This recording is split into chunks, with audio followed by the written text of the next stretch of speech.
സമയം 4:30. 100 വർഷങ്ങൾക്ക് മുൻപ് ഈ സമയത്ത് ഒരാൾ സമാധിയായി. ആ സമാധിയുടെ 100-ാം വർഷം ഇന്ന് കേരളത്തിൽ ആഘോഷിച്ചു കൊണ്ടിരിക്കുകയാണ്. ആരാണെന്ന് നിങ്ങൾക്ക് മനസ്സിലായി കാണും. ചട്ടമ്പിസ്വാമികൾ, പരമഭട്ടാരക വിദ്യാധിരാജ ചട്ടമ്പിസ്വാമികൾ. നമ്മൾ പല സമാധികളെക്കുറിച്ചും ഇവിടെ പറഞ്ഞിട്ടുണ്ട്. എൻ്റെ സന്യാസ ഗുരുവിൻ്റെ സമാധിയെക്കുറിച്ച് പറഞ്ഞിട്ടുണ്ട്.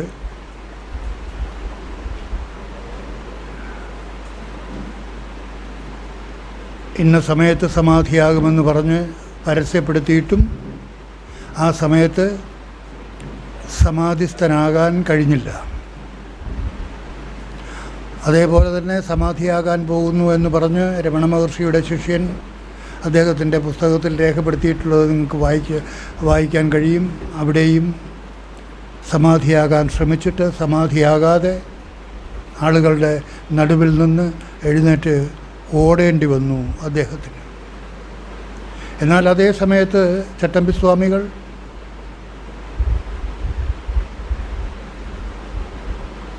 പന്മനയിൽ കുമ്പളത്ത് ശങ്കപ്പിള്ള അല്ലേ, അദ്ദേഹത്തിൻ്റെ വീട്ടിൽ നിന്ന് ഞാൻ തിരുവനന്തപുരത്ത് പോയി ആളുകളെയൊക്കെ കണ്ടിട്ട് വരട്ടെ, ഞാൻ തിരിച്ചു വരുന്ന സമയത്ത്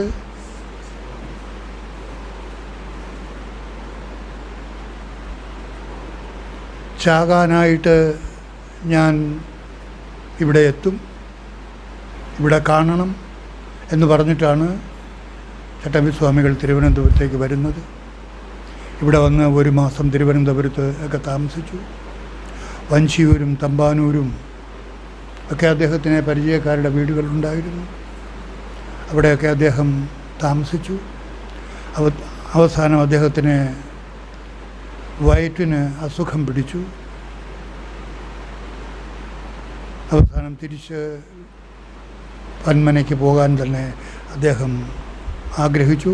ഇവിടെ വളരെയധികം വൈദ്യന്മാർ അദ്ദേഹത്തെ ശുശ്രൂഷിച്ചു. അദ്ദേഹം തന്നെ ഒരു മഹാവൈദ്യനാണ് ചട്ടമ്പിസ്വാമികൾ. ഏതു തരത്തിലുള്ള രോഗത്തിനും കൈകൊണ്ട ഔഷധം അദ്ദേഹത്തിൻ്റെ അറിവിലുണ്ട്. ഒരുപാട് പേരെ അദ്ദേഹം ചികിത്സിച്ചിട്ടുണ്ട്. വലിയ ഭിഷഗ്വരനായിരുന്നു. എങ്കിലും അദ്ദേഹത്തിന് സമയം തീരാറായി എന്ന് നല്ല ബോധ്യമുണ്ട്. അതുകൊണ്ട് ആളുകൾ മരുന്ന് കൊണ്ട് കൊടുക്കുമ്പോഴും ചിരിച്ചുകൊണ്ട് അതൊക്കെ വാങ്ങിക്കും എന്നുള്ളതല്ലാതെ അദ്ദേഹത്തിന് അറിയാമായിരുന്നു. അപ്പോൾ ഇവിടെ പല ആളുകളും അദ്ദേഹത്തെ ശുശ്രൂഷിക്കാൻ വേണ്ടി അവരവരുടെ താവളങ്ങളിലേക്ക് കൊണ്ടുപോകാൻ ശ്രമിക്കുന്നുണ്ടായിരുന്നു. പക്ഷേ അദ്ദേഹം പന്മനയിൽ കുമ്പളത്ത് ശങ്കുപിള്ളയുടെ വീട്ടിൽ താമസിക്കുന്ന സമയത്ത് വളരെ കുറച്ച് ദിവസമേ താമസിച്ചിട്ടുള്ളൂ. ആദ്യമൊരിക്കൽ അദ്ദേഹം വീട്ടിലേക്ക് ക്ഷണിച്ചിട്ട് അന്ന് അദ്ദേഹത്തിന് പോകാൻ കഴിഞ്ഞില്ല. കൊല്ലത്ത് ഒരു കൃഷ്ണപിള്ള അവിടുത്തെ പേഷ്കാരായിരുന്നു, അമ്പലപ്പുഴക്കാരൻ. അദ്ദേഹത്തിൻ്റെ വീട്ടിൽ വെച്ച് ആണ് കുമ്പളത്ത് ശങ്കുപിള്ള ചട്ടമ്പിസ്വാമികളെ ആദ്യം കാണുന്നത്. അവിടെ വെച്ച് അദ്ദേഹത്തിൻ്റെ വീട്ടിലേക്ക് ക്ഷണിക്കുകയുണ്ടായി. പക്ഷേ അപ്പോൾ അദ്ദേഹത്തിന് വരാൻ കഴിഞ്ഞില്ല. മറ്റൊരവസരത്തിൽ മറ്റൊരു സ്ഥലത്ത് വെച്ച് അദ്ദേഹം ക്ഷണിക്കുകയും അതനുസരിച്ച് വീട്ടിൽ വരികയും ചെയ്തു. ആ വീട്ടിൽ വന്ന് താമസിക്കുന്നതിനിടയ്ക്ക് പകൽ സമയം മുഴുവനും അദ്ദേഹം ആ വീടിൻ്റെ കുറച്ചപ്പുറത്തുള്ള ഒരു കാവിനകത്താണ് പോയിരിക്കുന്നത് പകൽ സമയം മുഴുവനും. ആ കാവിനകത്ത് ഇരിക്കുമ്പോൾ തന്നെ അതിന് തൊട്ടടുത്തായിട്ട് മറ്റൊരു കാവ് അദ്ദേഹം ശ്രദ്ധിച്ചു. ആ കാവിനെ ഒന്ന് കൊണ്ട് കാണിച്ചു തരണം എന്ന് ശങ്കുപിള്ളയോട് ആവശ്യപ്പെടുകയും ഒരു ദിവസം രാവിലെ അദ്ദേഹം ആ കാവ് കൊണ്ട് കാണിക്കുകയും ചെയ്തു. അവിടെ വെച്ച് അദ്ദേഹം തീരുമാനിക്കുന്നു, ഇതാണ് എൻ്റെ സമാധിക്കുള്ള സ്ഥാനം എന്ന് പറഞ്ഞു മനസ്സിൽ സങ്കല്പിച്ചിട്ട് ശങ്കുപിള്ളയോട് പറഞ്ഞു, ഇത് സമാധിക്ക് പറ്റിയ സ്ഥാനമാണ്, നോക്കിക്കോളൂ എന്ന് പറഞ്ഞ് ശങ്കുപിള്ളയെ ബോധ്യപ്പെടുത്തിയിട്ട് അദ്ദേഹം അതിന് ശേഷമാണ് തിരുവനന്തപുരത്തേക്ക് വരുന്നത്. അപ്പോൾ തിരുവനന്തപുരത്ത് ഉദരരോഗം പിടിപെട്ട് ഏതാണ്ട് 1 മാസം ഇവിടെ ഉണ്ടായിരുന്നു. തിരിച്ചു പോകാൻ നേരത്ത് ശങ്കുപിള്ളയ്ക്ക് ലെറ്റർ അയച്ച് വള്ളം വരുത്തി. അന്നത്തെ യാത്രയൊക്കെ വള്ളത്തിലാണ്, ബസ്സൊന്നുമില്ലല്ലോ, ട്രെയിനൊന്നുമില്ലായിരുന്നു. 100 വർഷങ്ങൾക്ക് മുമ്പുള്ള കാര്യമാണ്. അപ്പോൾ ആ വള്ളക്കടവിൽ അദ്ദേഹം എത്തി. തിരുവനന്തപുരത്തുള്ള എല്ലാ ഭക്തന്മാരും അവിടെ എത്തി. പോകാൻ സമയമായിട്ടും അദ്ദേഹം പോകാം എന്ന് പറയുന്നില്ല. ആർക്കോ വേണ്ടി കാത്തിരിക്കും പോലെ ആ വള്ളത്തിൽ കാത്തിരിക്കുകയായിരുന്നു. ഇവിടെയുള്ള കുളത്തൂരുള്ള ഒരു യോഗിനിയമ്മ, കുളത്തൂർ ആശ്രമത്തിലെ ഒരു യോഗിനിയമ്മ എത്തുന്നതിന് വേണ്ടി 1 മണിക്കൂർ അദ്ദേഹം കാത്തിരുന്നു അവിടെ ആ വള്ളക്കടവിൽ. ആ വള്ളക്കടവിൽ ഞാൻ ജോലി ചെയ്തിട്ടുണ്ട്. ആ വള്ളക്കടവ് ഒരു സ്കൂളായിരുന്നു. അതിനുശേഷം വള്ളങ്ങളുടെ യാത്രയൊക്കെ നിലച്ചു കഴിഞ്ഞപ്പോൾ ആ വള്ളക്കടവ് ഈഞ്ചക്കൽ സ്കൂളായിട്ട് മാറി. ആ സ്കൂളിൽ ഞാൻ ജോലി ചെയ്തിട്ടുണ്ട്. അതിനുശേഷം അവിടുന്ന് അദ്ദേഹം പന്മനയിലേക്ക് വരികയുണ്ടായി. വരുന്ന വഴിക്ക് അദ്ദേഹത്തിൻ്റെ ജ്യേഷ്ഠൻ്റെ വീട്ടിൽ, അദ്ദേഹത്തിൻ്റെ കുടുംബ വീട്ടിൽ ഏതാണ്ട് കുറേ സമയം അദ്ദേഹം ചെലവഴിക്കുകയുണ്ടായി. അവിടെ വച്ചാണ് നാരായണ ഗുരുസ്വാമികളും സംഘവും അദ്ദേഹത്തെ കാണാൻ വരുന്നത്. അവിടെ വെച്ച് ഫോട്ടോ എടുത്തിട്ടുണ്ട്. ആകെ 2 പ്രാവശ്യമേ ഫോട്ടോ എടുത്തിട്ടുള്ളൂ. ഒന്ന് അദ്ദേഹത്തിൻ്റെ ഷഷ്ഠ്യബ്ദ പൂർത്തിക്ക്, മറ്റൊന്ന് ഇപ്പോൾ പ്രാക്കുളം തോട്ടുവയൽ വീട്ടിൽ അവിടെ വെച്ച്. ആ ഫോട്ടോയാണ് നമുക്കെല്ലാവർക്കും ഇപ്പോൾ കാണുന്നത്. അതിനുശേഷം പന്മനയിലുള്ള ഒരു പത്മനാഭ പണിക്കർ ആ വായനശാലയിൽ, സ്മാരക ഗ്രന്ഥശാലയിൽ കൊണ്ട് ഇരുത്തി. അവിടെയാണ് സമാധിയാകുന്നത്. സമാധിയാകുന്ന ദിവസം, അതായത് മെയ് 5-ാം തീയതി വൈകുന്നേരമായപ്പോൾ അദ്ദേഹം ഒരു പത്മനാഭ പണിക്കരെ ഇങ്ങോട്ട് വരാൻ പറഞ്ഞു. വിളിച്ച് എന്നെ ഒന്ന് എടുത്തിരുത്താൻ പറഞ്ഞു. ഇരുത്തി, പത്മാസനത്തിലിരുത്തി. അദ്ദേഹം പ്രാണായാമത്തിലൂടെ തൻ്റെ പ്രാണനെ അടക്കി ശിരോദ്വാരം വഴി പുറത്തേക്ക് വിട്ടു. വൈകുന്നേരം ഈ സമയത്ത് അദ്ദേഹത്തിൻ്റെ ആ സ്ഥാനത്ത് എന്തു ചെയ്യണമെന്ന് അദ്ദേഹം ചോദിച്ചിരുന്നതിന് അദ്ദേഹം മറുപടി പറഞ്ഞു. അവിടെ ഒരു ശിവലിംഗം സ്ഥാപിക്കണം, എന്നിട്ട് 16 വയസ്സിന് താഴെയുള്ള ഒരു ബാലനെ കൊണ്ട് വെള്ളപുഷ്പം, അവിടെ ഒരു വെള്ളപ്പൂ പറിച്ച് അവിടെ വയ്ക്കണം, ദീപം കൊളുത്തണം എന്നാണ് ആവശ്യപ്പെട്ടിരുന്നത്. ഏതാണ്ട് 5-6 വർഷങ്ങൾക്ക് ശേഷമാണ് അവിടെ ഇന്നത്തെ കണക്കിനുള്ള ഒരാശ്രമം, ഒരു ക്ഷേത്രം പണിയുന്നത്. അതിൻ്റെ 100-ാം വാർഷികമാണ് ഇപ്പോൾ ആഘോഷിക്കുന്നത്.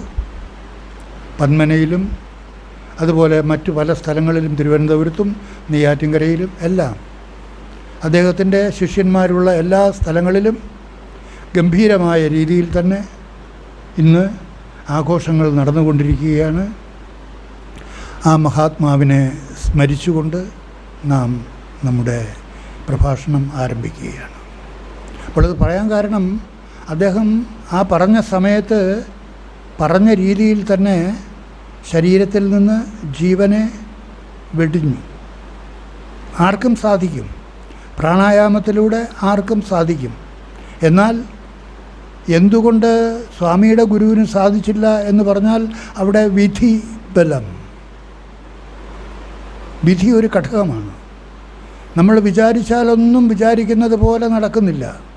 അതുകൊണ്ടാണ് പ്രാണായാമത്തിലൂടെ ചെയ്യാനായിട്ടുള്ള വൈഭവമുണ്ടായിരുന്നിട്ടും അത് സംഭവിക്കാതിരുന്നതിന് കാരണം സമയമായില്ല.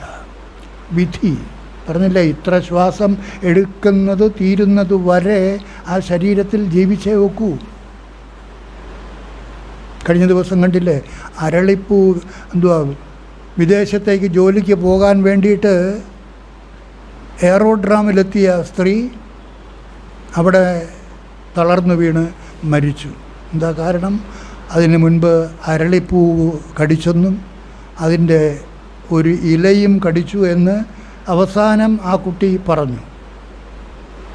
അരളിപ്പൂവും അതിൻ്റെ ഇലയും ഞാനൊന്ന് കടിച്ചിരുന്നു, പക്ഷെ തുപ്പിക്കളഞ്ഞു. തുപ്പുന്നതിന് മുൻപ് അല്പം ചാറ് ഉള്ളിൽ ഇറങ്ങിയിട്ടുണ്ട് എന്ന് ആ കുട്ടി പറഞ്ഞിരുന്നു. അപ്പോൾ ഈ അരളിപ്പൂവ് അത്ര വിഷമുള്ളതാണ് എന്ന് ചില ഡോക്ടേഴ്സ് കൃത്യമായിട്ടും പറഞ്ഞിട്ടുണ്ട്. അരളിപ്പൂവും അരളി ഇലയും അതിൻ്റെ വേരും ഒക്കെ വിഷമുള്ളതാണ്. അതുകൊണ്ട് വീടുകളിൽ അത് കുട്ടികൾ പെരുമാറുന്ന സ്ഥലത്ത് വലുതായിട്ട് നട്ടു വളർത്തരുത്. വീട്ടിലെ ആടുമാടുകൾ കടിച്ച് തിന്നാൻ ഇടയാകരുത്. അവയുടെ പാല് നമ്മൾ കുടിക്കുകയാണെങ്കിൽ ആ വിഷം നമ്മിലേക്കും പകരാൻ സാധ്യതയുണ്ട്. ഇതൊക്കെ വളരെ ശ്രദ്ധയോടുകൂടി നമ്മൾ സൂക്ഷിക്കണം. അപ്പോൾ ആ കുട്ടി മരിച്ചത്, ആ കുട്ടിയുടെ സമയം തീർന്നു. സൂര്യ എന്ന് പറയുന്ന ആ കുട്ടി എയറോഡ്രാമിൽ തളർന്നു വീണ് മരിക്കുന്നതിന് കാരണമെന്താ? ആ കുട്ടിക്കുള്ള ശ്വാസത്തിൻ്റെ എടുക്കാനുള്ള സമയം അവസാനിച്ചു കഴിഞ്ഞു, എണ്ണം തീർന്നു. നമ്മളെല്ലാം സാധാരണ മരിക്കുന്നതും നമുക്ക് അനുവദിച്ചിട്ടുള്ള ആ എണ്ണം തീരുമ്പോഴാണ് നമ്മളും മരിക്കുന്നത്. ഏത് നിമിഷവും മരിക്കാം. മറ്റൊരു മരണം കൂടി നമുക്ക് പറയാം. ആ പെൺകുട്ടി കൊച്ചിയിൽ ഒരു കുഞ്ഞിനെ പ്രസവിച്ചിട്ട് വീട്ടുകാരും നാട്ടുകാരും അറിയാതെ സ്വന്തം റൂമിനകത്ത് പ്രസവിച്ചിട്ട് ആ കുഞ്ഞിനെ പൊതിഞ്ഞു കെട്ടി 5ാമത്തെ നിലയിൽ നിന്ന് റോഡിലേക്ക് വലിച്ചെറിഞ്ഞു. അപ്പോൾ ആ കുട്ടിയുടെ ആയുസ് തീർന്നു. അമ്മയുടെ ഉദരത്തിൽ ജനിച്ച് ആ സമയമാകുന്നത് വരെ ആ കുട്ടിക്ക് ആയുസ് അത്രയേ ഉള്ളൂ. അത് നടത്തിയ പെൺകുട്ടി കുറ്റക്കാരിയാണോ എന്ന് ചോദിച്ചാൽ പ്രകൃതി ദൃഷ്ടിയിൽ കുറ്റക്കാരിയല്ല. ഇതെല്ലാം പ്രാകൃതികമായിട്ട് പ്രകൃതിദത്തമായിട്ട് സംഭവിച്ചു കൊണ്ടിരിക്കുന്നതാണ്. കോടതി നിയമം ലൗകിക ദൃഷ്ടിയാൽ അവിടെ തെറ്റ് ശരി ഒക്കെ ഉണ്ട്, അതിനനുസരിച്ച് ശിക്ഷകളൊക്കെ കിട്ടും, അത് വേറെ. നമ്മൾ പറയുന്നത് ആത്യന്തികമായ പാരമാർത്ഥിക നിലയിൽ ആരും തെറ്റുകാരല്ല, എല്ലാം സംഭവിക്കുന്നതാണ്. അതുകൊണ്ട് നമ്മളും കഴിഞ്ഞ ദിവസം പറഞ്ഞു നിർത്തിയ ഒരു മന്ത്രത്തിൻ്റെ അവസാനം നമ്മൾ പറഞ്ഞത്, നിങ്ങൾ എത്രമാത്രം തെറ്റ് ചെയ്താലും ആ തെറ്റൊന്നും നിങ്ങളെ ബാധിക്കുകയില്ല. നിങ്ങൾക്ക് ഈ നിമിഷം മുതൽ നിങ്ങളുടെ യാഥാർത്ഥ്യത്തിലേക്ക് തിരിച്ചു നിർത്താൻ കഴിയുമെങ്കിൽ, അപ്പോൾ സംശയം തോന്നാം, അപ്പോൾ ഇതുവരെ ചെയ്തിട്ടുള്ള പാപങ്ങളൊന്നും, അതിൻ്റെ പാപകർമ്മങ്ങളുടെ ഫലമൊന്നും നമ്മെ ബാധിക്കുകയില്ലേ എന്ന സംശയം നിങ്ങൾക്കുണ്ടാകാം. അതുകൊണ്ടാണ് അത് ആവർത്തിച്ച് പറയുന്നത്. അതുവരെ ചെയ്തിട്ടുള്ളത് നമ്മൾ ഉദാഹരണം പറഞ്ഞു. ആരാ? വാൽമീകി, രത്നാകരൻ എത്രമാത്രം പിടിച്ചുപറിയും കൊലകളുമാണ് ചെയ്തിട്ടുള്ളത്, കൊള്ളകളുമാണ് ചെയ്തിട്ടുള്ളത്. അതൊന്നും അദ്ദേഹത്തെ ബാധിക്കാതിരുന്നതിന് കാരണമെന്താ? അദ്ദേഹം ആ സന്യാസിമാരുടെ മന്ത്രം സ്വീകരിച്ചതിന് ശേഷം ആ മാർഗത്തിലേക്ക് തന്നെ തിരിഞ്ഞ് അങ്ങോട്ട് തന്നെ നടന്നുകൊണ്ടിരുന്നു, പിന്നോട്ടില്ല. അതുപോലെ നിങ്ങളും എത്രമാത്രം പാപികളാണെങ്കിലും എത്രമാത്രം പാപം ചെയ്തിട്ടുള്ളവരാണെങ്കിലും നിങ്ങളിലെ യാഥാർത്ഥ്യം ഇന്നതാണെന്ന് തിരിച്ചറിഞ്ഞ്, എന്താ നിങ്ങളിലെ യാഥാർത്ഥ്യം? നിങ്ങളെന്ന് പറയുന്നത് ഈ കർത്തൃത്വാഭിമാനിയായിട്ടും ഭോക്തൃത്വാഭിമാനിയായിട്ടും നിങ്ങളിൽ പ്രകാശിച്ചു നിൽക്കുന്ന ഈ ജാഗ്രത അവസ്ഥയിലെ ഞാനല്ല നിങ്ങളിലെ യഥാർത്ഥ ഞാൻ. നോക്കൂ, ആധ്യാത്മികത ഇറ്റ്സ് വെരി സിമ്പിൾ. യാതൊരു കാഠിന്യവും ഇതിനില്ല.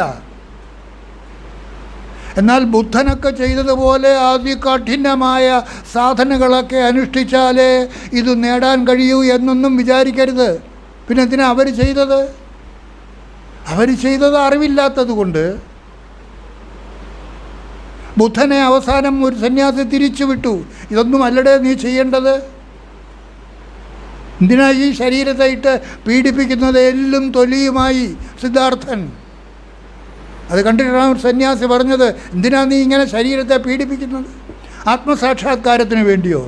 ശരീരത്തെ പീഡിപ്പിച്ചാൽ ആത്മസാക്ഷാത്കാരം കിട്ടുമോ? നെവർ. നീ അറിയേണ്ടതിനെ അറിയേണ്ട രീതിയിൽ അറിയണം. അത് ഉപദേശിച്ചു കൊടുത്തു. അതുപോലെ ബുദ്ധൻ്റെ അടുത്തും ഒരു സാധകൻ വന്നിരുന്ന് അതികഠിനമായ സാധനയിലേർപ്പെട്ടു. ആ ചെറുപ്പക്കാരനും രാജകുടുംബത്തിൽ ജനിച്ചയാൾ, രാജാവിനെ പോലെ കഴിഞ്ഞയാൾ, സിംഹാസനത്തിൽ ഇരുന്ന് ശീലിച്ചയാൾ, സ്വർണ്ണ കമ്പളം വിരിച്ച് നടക്കുന്നയാൾ, തറയിൽ ചവിട്ടിയിട്ടേ ഇല്ലാത്തയാൾ, അയാൾ ബുദ്ധൻ്റെ അടുത്തു നിന്ന് ദീക്ഷ സ്വീകരിച്ച് നേരത്തെ എത്രമാത്രം അതിസുഖലോലുപനായിട്ട് കഴിഞ്ഞ ആൾ ബുദ്ധനിൽ നിന്ന് ദീക്ഷ സ്വീകരിച്ച് സന്യാസമാർഗത്തിലേക്ക് തിരിഞ്ഞപ്പോൾ ഇവിടെയും എത്രമാത്രം സാധന അനുഷ്ഠിക്കാനൊക്കുമോ അത്രയും സാധന അയാൾ അനുഷ്ഠിക്കാൻ തുടങ്ങി. കൂടെയുള്ള ഭിക്ഷുക്കളൊക്കെ ഒരു ദിവസം ഒരു നേരമാണ് ആഹാരം കഴിക്കുന്നത് എങ്കിൽ ഇയാൾ 2 ദിവസത്തിലൊരിക്കലേ ആഹാരം കഴിക്കൂ. ആ തരത്തിൽ എല്ലാം രാജാവായിരുന്നപ്പോഴും എല്ലാ സുഖങ്ങളും. അദ്ദേഹം താഴെ നിന്ന് മുകളിലേക്ക് നടന്ന് കയറുന്ന അവസരത്തിൽ കോവണിപ്പടിയുടെ ഇരുവശങ്ങളിലും നഗ്ന സുന്ദരികൾ നിൽക്കുമായിരുന്നു കൊട്ടാരത്തിൽ. ആ തരത്തിൽ സുഖലോലുപനായിട്ട് ജീവിച്ചയാളാണ്. ഇവിടെ സാധന അനുഷ്ഠിക്കാൻ തുടങ്ങിയപ്പോൾ അദ്ദേഹം അവിടെ എത്രമാത്രം ആയിട്ട് വർത്തിച്ചുവോ അതേ തരത്തിൽ സാധനയിലും ആയ രീതിയിൽ വർത്തിക്കാൻ തുടങ്ങിയപ്പോൾ അയാൾ ആ കൊട്ടാരത്തിലെ രാജകുമാരൻ, അതിസുന്ദരനായ രാജകുമാരൻ, കേവലം ദിവസങ്ങൾ കൊണ്ട് തന്നെ എല്ലും തോലുമായിട്ട് മാറിയപ്പോൾ കൂടെയുള്ള ഭിക്ഷുക്കൾ ബുദ്ധനോട് പറഞ്ഞു, അങ്ങ് ആ ചെറുപ്പക്കാരനെ നോക്കണം, എത്ര സുന്ദരനായിരുന്നു. ഇപ്പോൾ ശരീരം മുഴുവനും ദുർഗന്ധം വമിക്കുന്നു. ആ തരത്തിൽ പല തരത്തിൽ ചീഞ്ഞളിഞ്ഞിരിക്കുന്നു പല സ്ഥലങ്ങളും. ബുദ്ധൻ ഒരു ദിവസം അയാളെ നോക്കിയിട്ട് അയാളുടെ സമീപത്ത് പറഞ്ഞു, എന്താ എങ്ങനെ ഇരിക്കുന്നു എന്ന് ചോദിച്ചപ്പോൾ സുഖമായിരിക്കുന്നു എന്ന് പറഞ്ഞു. നിങ്ങൾ അതിമനോഹരമായ രീതിയിൽ വീണ വായിക്കും എന്നറിഞ്ഞിട്ടുണ്ടല്ലോ. ഞാൻ വായിക്കുമായിരുന്നു, വീണ വായിക്കുമായിരുന്നു. ഞാനൊരു കാര്യം ചോദിക്കട്ടെ? ബുദ്ധൻ ചോദിച്ചു, വീണയിലെ കമ്പികൾ, തന്ത്രികൾ അയഞ്ഞിരുന്നാൽ വീണ മീട്ടാൻ സാധിക്കുമോ? ചിരിച്ചുകൊണ്ട് പറഞ്ഞു, അതെങ്ങനെ സാധിക്കും? വീണയിലെ കമ്പികൾ അയഞ്ഞിരുന്നാൽ വീണ മീട്ടാൻ സാധിക്കുകയില്ല. എന്നാൽ ആ കമ്പികൾ വളരെയധികം മുറുകിയിരുന്നാലോ വായിക്കാൻ സാധിക്കുമോ? അതും ഇല്ല. ഇത് നിങ്ങൾക്കറിയാമെങ്കിൽ എനിക്കിനി ഒന്നും പറയാനില്ല. ഞാൻ എന്തെങ്കിലും പറയണമെന്ന് വിചാരിച്ചാണ് ഇവിടെ വന്നത്. പക്ഷേ നിങ്ങൾക്കിതറിയാമെങ്കിൽ എനിക്കൊന്നും പറയാനില്ല എന്ന് പറഞ്ഞ് ബുദ്ധൻ നടന്നുപോയി. അതായത് ഒന്നും അതിയായിട്ട് പാടില്ല. സാധനകൾ അതിരൂക്ഷമായിട്ട് ചെയ്യരുത്. അതികഠിനമായ സാധനയിലേർപ്പെട്ട് നിങ്ങൾ ശരീരത്തെ പീഡിപ്പിക്കരുത്. ആ ശരീരത്തെ പീഡിപ്പിക്കുന്നത് കൊണ്ടും ഒന്നും ആത്മസാക്ഷാത്കാരം കിട്ടില്ല. എന്തിനാ ഇത് പറയുന്നത്?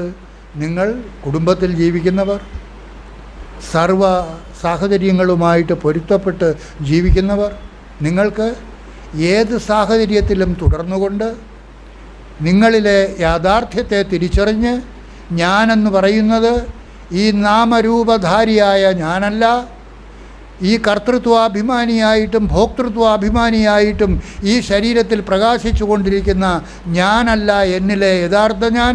ഈ ഞാനിനെയും പ്രകാശിപ്പിച്ചുകൊണ്ട് ഈ ഞാനിനാധാരമായിട്ട് വർത്തിക്കുന്ന എന്നിലെ താൻ, എന്നിലെ കൂടസ്ഥ ചൈതന്യം, ആ സാക്ഷി ചൈതന്യം, എന്നിലെ ജാഗ്രത അവസ്ഥയ്ക്കും സ്വപ്നാവസ്ഥയ്ക്കും സുഷുപ്തി അവസ്ഥയ്ക്കും സാക്ഷിയായിരിക്കുന്ന ആ ചൈതന്യം, അതാണ് എന്നിലെ യഥാർത്ഥ ഞാൻ എന്ന് പറഞ്ഞാൽ എന്നിലെ താൻ. ഇതാണ് നിങ്ങൾ തിരിച്ചറിയേണ്ടത്. ഞാനും താനും വളരെ നിസ്സാരമായിട്ടുള്ള രണ്ട് വാക്കുകളാണ് നിങ്ങൾക്ക് തരുന്നത്. ഒന്ന് ഞാൻ, മറ്റത് താൻ. താൻ സാക്ഷി ചൈതന്യം. ഞാൻ ലിമിറ്റഡ് ആയി ഈ ശരീരത്തിൽ മാത്രം. എന്നിലെ താൻ എവിടെയെല്ലാം എല്ലാ ശരീരങ്ങളിൽ കൂടിയും വ്യാപിച്ചിരിക്കുന്ന സമം സർവേഷു ഭൂതേഷു തിഷ്ഠന്തം പരമേശ്വരം വിനശ്യൽസു അവിനശ്യന്തം. നശ്വരമായ ഈ ശരീരത്തിനകത്തിരിക്കുന്ന ആ അവിനാശിയായ വസ്തു, അതാണ് എൻ്റെ യഥാർത്ഥ സ്വരൂപം. ഇത് സാക്ഷാത്കരിച്ചയാളാണ് ചട്ടമ്പിസ്വാമികൾ. അതുകൊണ്ടാണ് അദ്ദേഹം കാട്ടിനകത്ത് എവിടെ നടന്നാലും ക്രൂരമൃഗങ്ങളെല്ലാം ശാന്തരായിട്ട് അദ്ദേഹത്തിൻ്റെ മുമ്പിൽ വന്ന് നിൽക്കും. ഉറുമ്പുകളെയെല്ലാം അദ്ദേഹം കൈഞ്ഞൊടിച്ചാൽ അവ അദ്ദേഹത്തിൻ്റെ അടുത്തേക്ക് വരും. എന്തുകൊണ്ട്? അദ്ദേഹത്തിൻ്റെ സത്യാവസ്ഥ എന്താണെന്ന് മനസ്സിലാക്കി തന്നിലെ താനുമായിട്ട് യോജിച്ചിരിക്കുന്നു. ആരാണോ തന്നിലെ താനുമായിട്ട് യോജിച്ചിരിക്കുന്നത് അയാൾ എന്താണ്? സർവചരാചരങ്ങളിലുമുള്ള താനുമായിട്ട് യോജിച്ചിരിക്കുന്നു. കാരണം അത് ഏകം. എന്നിലെ അത് തന്നെയാണ് നിങ്ങൾക്കും പറ്റുന്നത്. നിങ്ങളും നിങ്ങളിലെ ഞാനിൽ നിന്ന് വിടർന്ന് ഞാനിൽ നിന്ന് നിങ്ങളുടെ ശ്രദ്ധയെ മാറ്റി ശ്രദ്ധ മാറ്റുക മാത്രമാണ് ആവശ്യം. അത് നിരന്തരമായിട്ട് കേൾക്കണം. അതാണ് ശ്രവണം തു ഗുരോഹപൂർവം മനനം തദനന്തരം നിധിധ്യാസനമിത്യേതത് പൂർണ്ണബോധസ്യ കാരണം. പൂർണ്ണബോധം എന്തിനെക്കുറിച്ചാണോ നിങ്ങൾക്കറിയേണ്ടത് അതിനെക്കുറിച്ച് നിങ്ങൾ ബോധവാനായി തീരണം. ഞാനെന്ന് പറയുന്നത് ആരാണ്? ഈ നാമരൂപധാരിയായ ഞാനല്ല, എന്നിലെ യഥാർത്ഥ ഞാൻ. ഈ ഞാനിനെയും പ്രകാശിപ്പിച്ചുകൊണ്ട് എന്നിലെ ജാഗ്രത അവസ്ഥയ്ക്കും സ്വപ്നാവസ്ഥയ്ക്കും സുഷുപ്തി അവസ്ഥയ്ക്കും സാക്ഷിയായിട്ട് ഞാൻ ഉറങ്ങിക്കിടക്കുമ്പോൾ പോലും ഈ ശരീരത്തിൽ ഉറങ്ങാതെ ഉണർവോടുകൂടി ആ ഉറക്കത്തിനും സാക്ഷിയായിരിക്കുന്ന ചൈതന്യം, സാക്ഷി ചൈതന്യം. അതാണ് ഇപ്പോഴും നിങ്ങളിൽ ജാഗ്രത അവസ്ഥയിൽ നിങ്ങൾ ഇത് കേട്ടുകൊണ്ടിരിക്കുന്നു, ശ്രവിച്ചുകൊണ്ടിരിക്കുന്നു. ആ ശ്രോതാവിനും സാക്ഷിയായിട്ട് നിങ്ങളുടെ ഓരോരുത്തരുടെയും ഉള്ളിൽ പ്രകാശിച്ചു നിൽക്കുന്ന ആ ബോധസ്വരൂപം, സാക്ഷിസ്വരൂപം, ജാഗ്രത അവസ്ഥയിലും അവനെ കാണാതെ കാണാനുള്ള കണ്ണു തുറക്കണം. അതാണ് ജ്ഞാനചക്ഷുസ്, ജ്ഞാനനേത്രം. അതുകൊണ്ട് മാത്രമേ നിങ്ങൾക്കതിനെ കാണാനൊക്കൂ. ഈ ജാഗ്രത അവസ്ഥയിലും അതിനെ കാണാൻ ശ്രമിക്കണം. കാണാം. എന്തുകൊണ്ട് കാണാനൊക്കുന്നില്ല? നമ്മുടെ ഉറങ്ങുമ്പോൾ ഈ ശരീരത്തിനകത്ത് ഉറങ്ങാതെ ഉണർവോടുകൂടി ആ ഉറക്കത്തിനും സാക്ഷിയായിരിക്കുന്ന ആ ചൈതന്യത്തെ നിങ്ങൾക്ക് ജാഗ്രത അവസ്ഥയിൽ ഭാവന ചെയ്ത് അങ്ങനെ ഒന്നുണ്ട് എന്ന് ഭാവന ചെയ്ത് അതിനെ കാണാതെ കാണാൻ സാധിക്കുമെങ്കിൽ അതേ ചൈതന്യം ഈ ജാഗ്രത അവസ്ഥയിലും നിങ്ങളുടെ ഓരോരുത്തരുടെയും ഉള്ളിൽ നിങ്ങളിലെ ശ്രോതാവിനെ കണ്ടുകൊണ്ട് സാക്ഷിഭാവത്തിൽ നിങ്ങളിൽ സ്വയം പ്രകാശിച്ചു നിൽക്കുന്നു ആ ചൈതന്യം. അതാണ് നിങ്ങളുടെ യഥാർത്ഥ സ്വരൂപം, അതാണ് നിങ്ങളിലെ താൻ. അതിനെ തിരിച്ചറിയണം. അതിനെ തിരിച്ചറിയുന്നതിന് വേണ്ടി എന്താ ചെയ്യേണ്ടത്? ശുഖരഹസ്യോപനിഷത്തിലെ മന്ത്രം എത്രയോ പ്രാവശ്യം നമ്മൾ പറഞ്ഞിട്ടുള്ളതാണ്.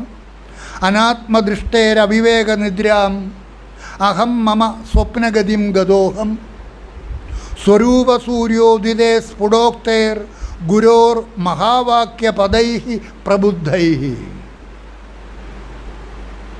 ഗുരുക്കന്മാരുടെ മുമ്പിലിരുന്ന് സത്സംഗം കേൾക്കുന്ന അവസരത്തിൽ അതിലൂടെ നിങ്ങൾ കേൾക്കുന്നത് എന്താണ്? ഇപ്പോൾ പറഞ്ഞതാണ്, നീയല്ല നിന്നിലെ യഥാർത്ഥ നിന്നിലെ ഞാനല്ല യഥാർത്ഥ ഞാൻ. ആ ഞാനിനെയും പ്രകാശിപ്പിച്ചുകൊണ്ട് ഓരോരുത്തരുടെയും ഉള്ളിൽ സ്വയം പ്രകാശിച്ചു നിൽക്കുന്ന ആ സാക്ഷി ചൈതന്യം, അതാണ് നിൻ്റെ യഥാർത്ഥ സ്വരൂപം എന്നതാണ് ഗുരു ഉപദേശിച്ചു തരുന്നത്. തത് ത്വമസി അല്ലേ? സാമവേദം, ഛാന്തോഗ്യോപനിഷത്ത് മുഴുവനും ഈ ഒറ്റ വാക്യത്തിനകത്തായി തീർന്നു. തത് ത്വമസി, അതാണ് നീ. അതിന് നിങ്ങൾ ഛാന്തോഗ്യോപനിഷത്ത് മുഴുവനും ഒന്നും കാണാതെ പഠിക്കേണ്ട, ഇതങ്ങോട്ട് ഗ്രഹിച്ചാൽ മതി. നിങ്ങളുടെ ജാഗ്രത അവസ്ഥയിലെ ആ ശ്രോതാവിനെയും കണ്ടുകൊണ്ട് നിങ്ങളുടെ ഓരോരുത്തരുടെയും ഉള്ളിൽ സ്വയം പ്രകാശിച്ച് സാക്ഷി സ്വരൂപത്തിൽ പ്രകാശിച്ചു കൊണ്ടിരിക്കുന്ന ആ ചൈതന്യം, അതേ ചൈതന്യം തന്നെയാണ് ഉറക്കത്തിൽ നിങ്ങൾ സ്വപ്നം കണ്ടുകൊണ്ടിരിക്കുമ്പോൾ ആ സ്വപ്നദൃഷ്ടാവിനെയും കണ്ടുകൊണ്ട് സ്വപ്നത്തിനും സാക്ഷിയായിട്ട് നിങ്ങളുടെ ഉള്ളിൽ സ്വപ്നത്തിനന്യമായിട്ട് പ്രകാശിച്ചു കൊണ്ടിരിക്കുന്ന ആ ചൈതന്യം അല്ലേ? അവനെ സ്വപ്നത്തിൽ നിങ്ങൾക്ക് വിചാരം ചെയ്ത് കാണാനൊക്കില്ല. പക്ഷേ ജാഗ്രത അവസ്ഥയിൽ വിചാരം ചെയ്ത് ആ സ്വപ്നം കണ്ടുകൊണ്ടിരിക്കുന്നവന് സാക്ഷിയായിരിക്കുന്ന ആ ചൈതന്യത്തെ ജാഗ്രത അവസ്ഥയിൽ നിങ്ങൾക്ക് വേണമെങ്കിൽ കാണാൻ സാധിക്കും. കാണാൻ സാധിക്കില്ലേ? സ്വപ്നത്തിനെ ഒന്ന് ഭാവന ചെയ്ത് നിങ്ങൾ സ്വപ്നം കണ്ടുകൊണ്ടിരിക്കുകയാണ് എന്ന് ഭാവന ചെയ്താൽ ആ സ്വപ്നം കണ്ടുകൊണ്ടിരിക്കുന്നവനും സാക്ഷിയായിട്ട് ആ നിങ്ങളുടെ ഉള്ളിൽ പ്രകാശിച്ചു നിൽക്കുന്ന സാക്ഷി ചൈതന്യമുണ്ട്. ജാഗ്രത അവസ്ഥയിലുണ്ട്, അവനെയും നിങ്ങൾക്ക് കാണാൻ സാധിക്കും. അവനെയും കാണാതെ കാണണം. കാരണം ഇത് ഉണ്ടാക്കിയെടുത്ത് കാണേണ്ടതല്ല, നിങ്ങളുടെ ഉള്ളിലുണ്ടല്ലോ. ആരുടെ ഉള്ളിലാണ് ഇല്ലാത്തത്? നിങ്ങൾ ഉറങ്ങിക്കിടക്കുമ്പോൾ ആ ഉറക്കത്തിനും സാക്ഷിയായിട്ട് നിങ്ങളുടെ ഉള്ളിൽ സ്വയം പ്രകാശിച്ചു നിൽക്കുന്ന ആ ചൈതന്യം. നിങ്ങൾ ആഹാരം കഴിച്ചുകൊണ്ടിരിക്കുമ്പോൾ നിങ്ങളുടെ ഉള്ളിൽ ആഹാരം കഴിക്കാതെ ആ ആഹാരം കഴിക്കുന്നവനെയും കണ്ടുകൊണ്ട് അതിനും സാക്ഷിയായിരിക്കുന്ന ആ ചൈതന്യം, അതിനെ നിങ്ങൾ നിങ്ങളുടെ ഉള്ളിൽ കണ്ട് അതാണ് എൻ്റെ യഥാർത്ഥ സ്വരൂപം എന്ന് ബോധിച്ച് ജാഗ്രത അവസ്ഥയിൽ ആ അറിവിലേക്ക് ഉണർന്ന്, അതാണ് ഇവിടെ പറയുന്നത്, സ്വരൂപ സൂര്യോദിതേ സ്ഫുടോക്തേർ, സ്ഫുടമായ ഉക്തി. എവിടെ? ഗുരുവിൽ നിന്നുള്ള. ഗുരോർ മഹാവാക്യപദൈഹി. എന്താ മഹാവാക്യപദം? തത് ത്വമസി, നീ അതാവുന്നു. ഏത്? ആ സാക്ഷി ചൈതന്യം, അതാണ് നിൻ്റെ യഥാർത്ഥ സ്വരൂപം എന്ന് ഗുരു ബോധിപ്പിച്ചു തരുമ്പോൾ അതിനെ ഗ്രഹിച്ച്, ഓ ഞാൻ ഇതല്ല, ഈ വസുമതിയോ കുട്ടപ്പനോ അല്ല ഞാൻ. ഈ കുട്ടപ്പനെയും പ്രകാശിപ്പിച്ചുകൊണ്ട് നാമരൂപധാരി അല്ലാത്ത ആ ചൈതന്യം എൻ്റെ ഉള്ളിലുണ്ട്. ജാഗ്രത അവസ്ഥയ്ക്ക് സാക്ഷി, സ്വപ്നാവസ്ഥയ്ക്ക് സാക്ഷി, സുഷുപ്തി അവസ്ഥയ്ക്ക് സാക്ഷി. ആ സാക്ഷി ചൈതന്യമാണ്. ആ സാക്ഷി ഏകമാണ്. ജാഗ്രത അവസ്ഥയ്ക്ക് സാക്ഷിയായിരിക്കുന്ന ചൈതന്യവും സ്വപ്നാവസ്ഥയ്ക്ക് സാക്ഷിയായിരിക്കുന്ന ചൈതന്യവും സുഷുപ്തി അവസ്ഥയ്ക്ക് സാക്ഷിയായിരിക്കുന്ന ചൈതന്യവും ഏകം. പക്ഷേ സുഷുപ്തി അവസ്ഥ അനുഭവിച്ചു കൊണ്ടിരിക്കുന്ന ഞാൻ വേറെ, ജാഗ്രത അവസ്ഥ അനുഭവിച്ചു കൊണ്ടിരിക്കുന്ന ഞാൻ വേറെ, ജ്ഞാനികളെല്ലാം വേറെ വേറെ. ജാഗ്രത അവസ്ഥയിലെ ഞാനും സ്വപ്നാവസ്ഥയിലെ ഞാനും സുഷുപ്തി അവസ്ഥയിലെ ഞാനും വേറെ വേറെ വേറെ.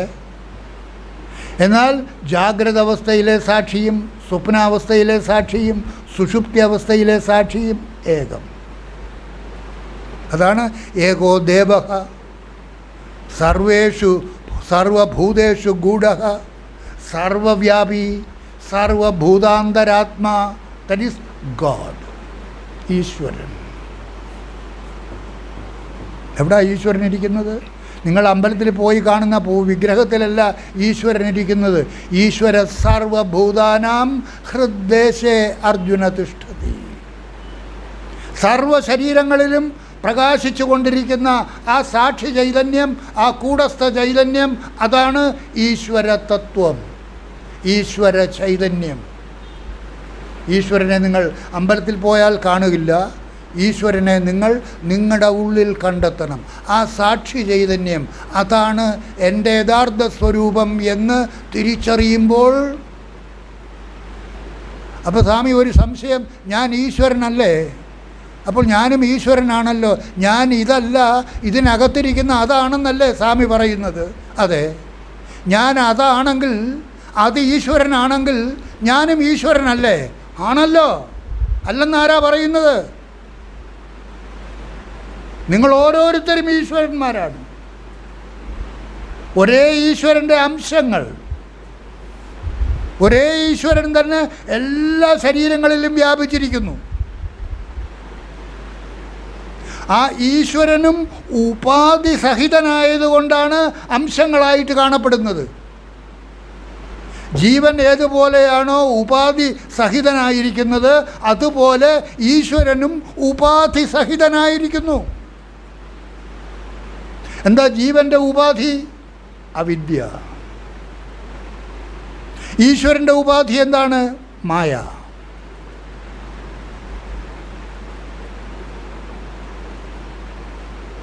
മായോപാധിക ചൈതന്യം ഈശ്വര, അവിദ്യോപാധിക ചൈതന്യം ജീവ. അതുകൊണ്ടാണ് ഉപനിഷത്തുകൾ പറയുന്നത് ജീവയേവ ശിവ, ശിവയേവ ജീവ. ജീവൻ ശിവൻ തന്നെയാണ്, ശിവൻ ജീവൻ തന്നെയാണ്. അതുകൊണ്ട് നിങ്ങളെല്ലാവരും ഈശ്വര സ്വരൂപികളാണ്. രാവിലെ ഉറക്കമെഴുന്നേറ്റ് നിങ്ങൾ സ്വന്തം നെഞ്ചിൽ തൊട്ട് ശിരസിൽ തൊടുക. എന്താ? ഈശ്വരനെ നമസ്കരിക്കുന്നു. ഈശ്വരൻ തൻ്റെ ഉള്ളിൽ സ്വരൂപമായിട്ട് സ്വയം പ്രകാശിച്ച് നിന്നിട്ടും അതറിയാതെയാണ് നമ്മൾ ഈശ്വരാന്വേഷണത്തിൽ ഏർപ്പെട്ടിരിക്കുന്നത്. അവിടെയാണ് ജ്ഞാനയോഗം, അറിവിലൂടെ. അതുകൊണ്ടാണ് ചട്ടമ്പിസ്വാമികൾ ആ നിലയിൽ വർത്തിച്ച് സർവചരാചരങ്ങളെയും തൻ്റെ വരുതിയിൽ നിർത്തുന്നതിന് കാരണം അദ്ദേഹം സദാസമയവും തന്നിലെ താനിൽ ആണ് ജീവിച്ചു കൊണ്ടിരുന്നത്. എല്ലാ മഹാപുരുഷന്മാരുടെയും നില അതുതന്നെയാണ്. അടുത്ത ഞായറാഴ്ച ശങ്കരാചാര്യസ്വാമികളുടെ ജന്മദിനമാണ്. അദ്ദേഹവും ഈ നിലയെ തന്നെ പ്രാപിച്ചിരുന്നതാണ്. ആത്മസാക്ഷാത്കാരം നേടുന്ന എല്ലാവരും പ്രാപിക്കുന്നത് ഇതേ നിലയെ തന്നെയാണ്.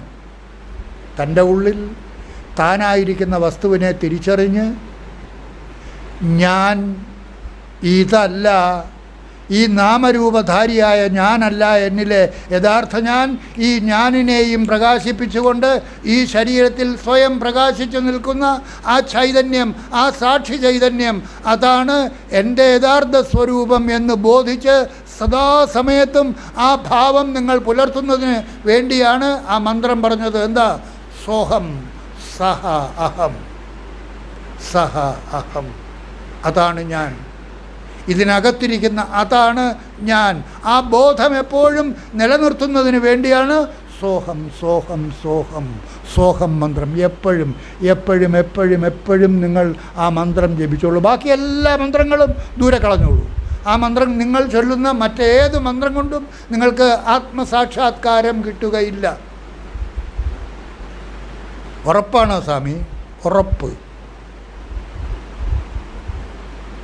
മറ്റേത് മന്ത്രത്തിലൂടെയും സാക്ഷാത്കാരം കിട്ടുകയില്ല. നിങ്ങൾ ജപിക്കുന്നതെല്ലാം ദേവീദേവന്മാരുടെ മന്ത്രമാണല്ലോ. നാമരൂപധാരിയായ ദേവീദേവന്മാരുടെ മന്ത്രം. ആ ദേവീദേവന്മാരെ നിങ്ങൾ ഏകാഗ്രമായിട്ട് ഉപാസിച്ചാൽ ആ ദേവീദേവന്മാരെ പ്രത്യക്ഷപ്പെടുത്താൻ സാധിക്കും, സാക്ഷാത്കരിക്കാൻ സാധിക്കും. അവരിൽ നിന്ന് നിങ്ങൾക്ക് അനുഗ്രഹങ്ങൾ നേടാൻ സാധിക്കും, ഐശ്വര്യങ്ങൾ നേടാൻ സാധിക്കും. അപ്പോൾ പിന്നെ അതല്ലേ സ്വാമി നല്ലത്? എത്ര കാലമാണ് ഈ നശ്വരമായ ഐശ്വര്യങ്ങൾ നിങ്ങൾ അനുഭവിക്കാൻ പോകുന്നത്? ഈ നശ്വരമായ ലോകത്ത് ഈ നശ്വരമായ ദേവീദേവന്മാരുടെ അനുഗ്രഹങ്ങളും ഐശ്വര്യങ്ങളും എല്ലാം നശ്വരമാണ്. അതൊന്നും നിങ്ങൾക്ക് മോക്ഷം നൽകുകയില്ല. നിങ്ങളെ ജനിമൃതികളിലിട്ട് കറക്കിക്കൊണ്ടിരിക്കും, ചുഴറ്റിക്കൊണ്ടിരിക്കും. നിങ്ങൾക്ക് മോക്ഷം വേണമെന്നുണ്ടെങ്കിൽ ജനിമൃതികളിൽ നിന്നുള്ള മോചനം, ജനിക്കാതിരിക്കണമെങ്കിൽ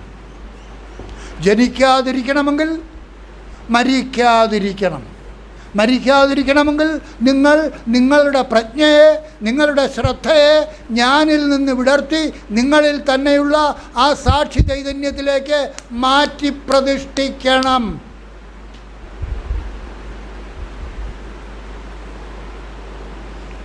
മാറ്റി പ്രതിഷ്ഠിച്ചാൽ ജനിക്കുകയില്ല എന്നുള്ളതിന് ഉറപ്പുണ്ടോ സ്വാമി?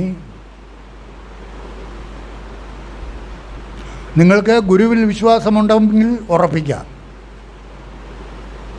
ഗുരുവിൽ വിശ്വാസമില്ലെങ്കിൽ ഇങ്ങനെ നടക്കാം. എന്തിനും വിശ്വാസമുണ്ടെങ്കിലേ പറ്റൂ. ഗുരുക്കന്മാർ പറയുന്നത് വിശ്വസിക്കണം.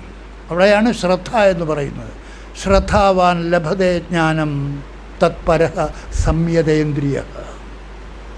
ആ ശ്രദ്ധയുള്ളവന് മാത്രമേ അത് കിട്ടുകയുള്ളൂ.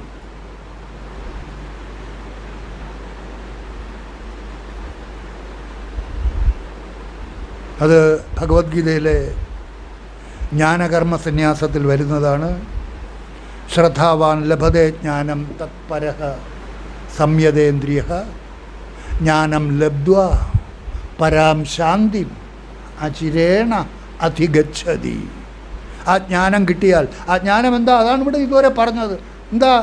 നിങ്ങളുടെ ഉള്ളിലിരിക്കുന്ന ഞാനല്ല യഥാർത്ഥ ഞാൻ. ആ ഞാനിനെയും പ്രകാശിപ്പിച്ചുകൊണ്ട് ഓരോരുത്തരുടെയും ഉള്ളിൽ സാക്ഷി ചൈതന്യമായിട്ട് സ്വയം പ്രകാശിച്ച് നിൽക്കുന്ന ആ ചൈതന്യമാണ് നിങ്ങളുടെ യഥാർത്ഥ സ്വരൂപം എന്ന അറിവ്. അതാണ് ജ്ഞാനം. ഒന്നും കാണാതെ ഈ മന്ത്രമൊന്നും കാണാതെ പഠിക്കണ്ട. ഇത് പറഞ്ഞ് മനസ്സിലായില്ലേ? അതങ്ങോട്ട് ഉൾക്കൊള്ളുക. എന്നിട്ട് അടുത്ത മന്ത്രത്തിൽ പറയുന്നു, അജ്ഞശ്ച അശ്രദ്ധദാനശ്ച സംശയാത്മാ വിനശ്യതി. അജ്ഞശ്ച അശ്രദ്ധദാനശ്ച. ഗുരുവിൻ്റെ വാക്യത്തിൽ ശ്രദ്ധിക്കാത്തവർ, ശ്രദ്ധയില്ലാത്തവർ, ഇതൊക്കെ നടക്കുമോ സ്വാമി എന്ന് ചോദിക്കുന്നവർ, അവരെയാണ് അജ്ഞന്മാരെന്ന് പറയുന്നത്. ശ്രദ്ധയില്ലാത്തവർ എന്ന് പറയുന്നത്. അവരുടെ അവസ്ഥ എന്താണ്? ന അയം ലോകോ അസ്തി ന പരോ. ഈ ലോകവുമില്ല, പരലോകവുമില്ല. പിന്നെ എന്താ? ന അയം ലോകോ അസ്തി ന പരോ ന സുഖം സംശയാത്മനഃ. സംശയാത്മാവായിട്ടുള്ള ആളിന് ഈ ലോകവുമില്ല, പരലോകവുമില്ല, സുഖവുമില്ല. അതുകൊണ്ട് ആ തരത്തിലുള്ള ചോദ്യങ്ങളൊക്കെ ചോദിക്കുന്നത് നിർത്തിയിട്ട് ഈ പറഞ്ഞ കാര്യത്തിൽ നിങ്ങൾക്ക് എന്തെങ്കിലും സംശയമുണ്ടെങ്കിൽ ചോദിക്കാം. സ്വാമി, എൻ്റെ ഉള്ളിൽ ആ സാക്ഷിയില്ല എന്ന് ആർക്കെങ്കിലും ഉണ്ടെങ്കിൽ എഴുന്നേറ്റ് പറയാം. സ്വാമി പറയുന്ന ആ സാക്ഷി എൻ്റെ ഉള്ളിലില്ല സ്വാമി എന്ന് ആർക്കെങ്കിലും തോന്നുന്നുണ്ടെങ്കിൽ നിങ്ങൾക്ക് പറയാം. ആരുടെ ഉള്ളിലാണ് ഇല്ലാത്തത്? എല്ലാവരുടെയും ഉള്ളിലുണ്ട്. അതുകൊണ്ടാണല്ലോ നിങ്ങൾ ഉറക്കം എഴുന്നേറ്റ് കഴിഞ്ഞ് ഞാൻ സുഖമായിട്ട് ഉറങ്ങി, ഒന്നും അറിഞ്ഞില്ല എന്ന് പറയുന്നത്. ഒന്നും അറിയാതെ സുഖമായിട്ട് കിടന്നുറങ്ങി എന്ന് പറയാനുള്ള കാരണം എന്താണ്? ആ സുഖമായിട്ട് ഉറങ്ങിയതും കണ്ടുകൊണ്ട് നിങ്ങളുടെ ഓരോരുത്തരുടെയും ആ ഉള്ളിൽ ആ സാക്ഷി ഉറങ്ങാതെ നിൽക്കുകയായിരുന്നു, അല്ലെങ്കിൽ ഉറങ്ങാതെ ഇരിക്കുകയായിരുന്നു, അല്ലെങ്കിൽ ഉറങ്ങാതെ കിടക്കുകയായിരുന്നു. എന്ത് വേണമെങ്കിലും പറയാം. ഇരിക്കുകയോ നിൽക്കുകയോ കിടക്കുകയോ ഒക്കെ ചെയ്യാം. കാരണം അതിന് രൂപമില്ല. അത് സർവവ്യാപി. ആ ചൈതന്യം, അതിനെ നിങ്ങൾ ഓരോരുത്തരും നിങ്ങളുടെ ഉള്ളിൽ കണ്ട്, ബോധിച്ച്, കാണാതെ കണ്ട്, അതിനെ സദാ കണ്ട് അതിൽ തന്നെ ശ്രദ്ധ ഉറയ്ക്കാൻ വേണ്ടിയാണ് മന്ത്രം ശിവോഹം ശിവോ ശിവം. ആ ചൈതന്യം എൻ്റെ ഉള്ളിലുള്ളത് കൊണ്ടാണ് ഈ ശരീരം മംഗളസ്വരൂപിയായിരിക്കുന്നത്. ഇല്ലെങ്കിൽ ശവം, അത് പിരിഞ്ഞാൽ ശവം, ഇരിക്കുമ്പോൾ ശിവം. അത് ബോധിച്ച് നിങ്ങൾക്ക് ബോധ്യപ്പെട്ടിട്ടുണ്ടെങ്കിൽ, ബോധ്യപ്പെടുന്നുണ്ടെങ്കിൽ, ഇവിടെ പ്രായമായ ആളുകളും ഇരിക്കുന്നുണ്ട്, ഇതൊന്നും മനസ്സിലാകുന്നില്ല എന്നൊന്നും നിങ്ങൾ വിചാരിക്കരുത്. നിങ്ങൾക്ക് മനസ്സിലാകുന്നുണ്ട്. കാരണം മനസ്സിലാകാനുള്ള വൈഭവം എല്ലാവരുടെയും ഉള്ളിലുണ്ട്. ഒരാഹാരം കഴിച്ചിട്ട് രുചിയുണ്ടോ എന്ന് ചോദിച്ചാൽ എത്ര വയസ്സായ ആളും പറയും രുചിയുണ്ട്. എന്താ ആ രുചി എന്താണ് എന്ന് തിരിച്ചറിയാനുള്ള ആ തിരിച്ചറിയൽ യന്ത്രം ഓരോരുത്തരുടെയും ഉള്ളിലുണ്ട്. അതിന് പ്രായം ബാധകമല്ല. കുട്ടിയാണെങ്കിലും ശരി, മുതിർന്നവനാണെങ്കിലും ശരി, അവനും പറയും, കുട്ടിയും പറയും രുചിയുണ്ടാ, ഉണ്ട്. അപ്പൂപ്പനും പറയും ഉണ്ടാ, ഉണ്ട്. കാരണം എന്താ? അത് തിരിച്ചറിയാനുള്ള വൈഭവം ഓരോരുത്തരുടെയും ഉള്ളിലുണ്ട്. അതുപോലെ ഇവിടെ എന്താണ് നിങ്ങളുടെ യഥാർത്ഥ സ്വരൂപം എന്ന് അങ്ങോട്ട് ബോധിപ്പിച്ച് തരുമ്പോൾ അതിനെ ബോധിക്കാനുള്ള വൈഭവം ഓരോരുത്തരുടെയും ഉള്ളിൽ ജന്മസിദ്ധമായിട്ടുണ്ട്. കഴിച്ച വസ്തുവിന് രുചിയുണ്ട് എന്ന് പറയുന്നത് പോലെ ഇത് മനസ്സിലാകുന്നുണ്ടോ എന്ന് ചോദിക്കാത്തത് എന്താണ്? മനസ്സിലാകുന്നുണ്ട് എന്ന് നമുക്കറിയാം. കാരണം എന്താ? മനസ്സിലാക്കാനുള്ള വൈഭവം ഓരോരുത്തരുടെയും ഉള്ളിലുണ്ട്. ഏതു പ്രകാരമാണോ രുചി അറിയാനുള്ള വൈഭവം ഓരോരുത്തരുടെയും ഉള്ളിലുള്ളത്, അതുപോലെ തന്നെ ഈ കേൾക്കുന്ന കാര്യങ്ങൾ ബോധിക്കാനുള്ള അറിവും ഓരോരുത്തരുടെ ഉള്ളിലും സ്വതസിദ്ധമായിട്ട് ഉണ്ട്. അതുകൊണ്ട് ആ അറിവിലേക്ക് നമ്മുടെ ശ്രദ്ധ സദാ തുടർന്ന് നിലനിൽക്കുന്നതിന് വേണ്ടിയിട്ട് ശിവോഹം ശിവോഹം ശിവോഹം ശിവോഹം എന്ന മന്ത്രം സദാ ജപിക്കണം. ശിവോഹം എന്ന് പറഞ്ഞാൽ ആ ശിവം, ആ മംഗളസ്വരൂപം, ഈ ശരീരത്തിനകത്ത് എല്ലാത്തിനും സാക്ഷിയായിരിക്കുന്ന ആ ചൈതന്യമാണ് എൻ്റെ യഥാർത്ഥ സ്വരൂപം എന്ന് ആവർത്തിച്ച് നിങ്ങൾ ഊട്ടി ഉറപ്പിക്കുകയാണ് ചെയ്യുന്നത് ആ മന്ത്രം ചൊല്ലുമ്പോൾ. ശിവോഹം ശിവോഹം അല്ലെങ്കിൽ സോഹം സോഹം സോഹം. ആർക്കും ചൊല്ലാം. ഈശ്വര വിശ്വാസമുള്ളവനും ചൊല്ലാം, ഈശ്വര അവിശ്വാസിക്കും ചൊല്ലാം, ഏത് ജാതിക്കാരനും ചൊല്ലാം, ഏത് മതസ്ഥനും ചൊല്ലാം. ഏത് മതക്കാരനായാലും അവൻ്റെ ഉള്ളിലിരിക്കുന്ന ഈ സാക്ഷി ചൈതന്യം തന്നെയാണ്. അവൻ ഹിന്ദു ആയാലും ശരി, ക്രിസ്ത്യാനി ആയാലും ശരി, മുസൽമാനായാലും ശരി, അവൻ്റെ ഉള്ളിലിരിക്കുന്ന ഈ സാക്ഷി ചൈതന്യം ഏകം. എൻ്റെ ഉള്ളിലിരിക്കുന്ന ആ സാക്ഷി ചൈതന്യം തന്നെയാണ് ഹിന്ദുവിൻ്റെയും ക്രിസ്ത്യാനിയുടെയും മുസൽമാൻ്റെയും ഈശ്വര വിശ്വാസിയുടെയും അവിശ്വാസിയുടെയും ഒക്കെ ഉള്ളിലിരിക്കുന്നത്. അതാണ് ഏകോ ദേവഃ സർവഭൂതേഷു ഗൂഢഃ സർവവ്യാപി സർവഭൂതാന്തരാത്മ. സർവഭൂതങ്ങളുടെയും അന്തരാത്മ. പട്ടിയുടെയും പൂച്ചയുടെയും മാക്രിയുടെയും എലിയുടെയും പാമ്പിൻ്റെയും എല്ലാത്തിൻ്റെയും ഉള്ളിലിരിക്കുന്ന ആ ചൈതന്യം, അതിനെ മനുഷ്യ ശരീരത്തിൽ ജീവിക്കാൻ അവസരം കിട്ടുമ്പോൾ മാത്രമേ ഇതുപോലെ വിശകലനം ചെയ്ത് നമുക്ക് വേർതിരിച്ചെടുക്കാൻ സാധിക്കൂ. അതാണ് പഞ്ചദശീകാരൻ പറയുന്നത്, യഥാ മുഞ്ചാദിഷീകൈവം ആത്മാ യുക്ത്യാ സമുദ്രതഃ. ആ ആത്മാവിനെ നിങ്ങൾ ബുദ്ധി ഉപയോഗിച്ച് വേർതിരിച്ചെടുക്കണം. ഏതിന്? ജാഗ്രത് സ്വപ്ന സുഷുപ്തികളിൽ, അല്ലെങ്കിൽ സ്ഥൂല സൂക്ഷ്മ കാരണ ശരീരങ്ങളുമായിട്ട് ചേർന്നിരിക്കുന്ന ആ ആത്മചൈതന്യത്തെ നിങ്ങൾ ഓരോരുത്തരും അതിൽ നിന്ന് വേർതിരിച്ചെടുക്കണം. ആ മുഞ്ചപ്പുല്ലിൽ നിന്ന് ഏതു പ്രകാരമാണോ അതിൻ്റെ ഇളം നാമ്പിനെ ഇങ്ങനെ ഒരു ചെറിയ ലഘുപ്രയത്നം ഉപയോഗിച്ച് 2 വിരൽ ഉപയോഗിച്ച് പൊക്കിയെടുക്കുന്നത് പോലെ, യഥാ മുഞ്ചാദിഷീകൈവം ആത്മാ യുക്ത്യാ സമുദ്രതഃ. പൊക്കിയെടുക്കണം. ശരീരത്രയാത് ധീരൈഹി. ഏതിൽ നിന്ന്? സ്ഥൂല ശരീരം, സൂക്ഷ്മ ശരീരം, കാരണ ശരീരം, അതിൽ നിന്നൊക്കെ വേർതിരിച്ചെടുക്കണം. നമ്മൾ ജാഗ്രത അവസ്ഥയിൽ സ്ഥൂല ശരീരത്തിൽ ജീവിക്കുന്നു. ഉറക്കത്തിലേക്ക് പോകുമ്പോൾ അടുത്ത ശരീരം വേറെ ശരീരത്തിലാണ്. ഈ സ്ഥൂല ശരീരം ഷെഡിലേക്ക് മാറ്റും. അല്ലേ, നമുക്ക് 2-3 കാറുകളുണ്ടെങ്കിൽ ദൂരെ യാത്രയ്ക്ക് പോകുമ്പം വലിയ കാർ എടുക്കും. മാർക്കറ്റിലൊക്കെ പോകാനാണെങ്കിൽ ചെറിയ കാർ എടുക്കും. ചുറ്റിക്കറങ്ങാനാണെങ്കിൽ മോട്ടോർ ബൈക്ക് എടുക്കും. അതുപോലെ നാം ജാഗ്രത അവസ്ഥയിൽ സ്ഥൂല ശരീരത്തിൽ ഡ്രൈവ് ചെയ്യുന്നു.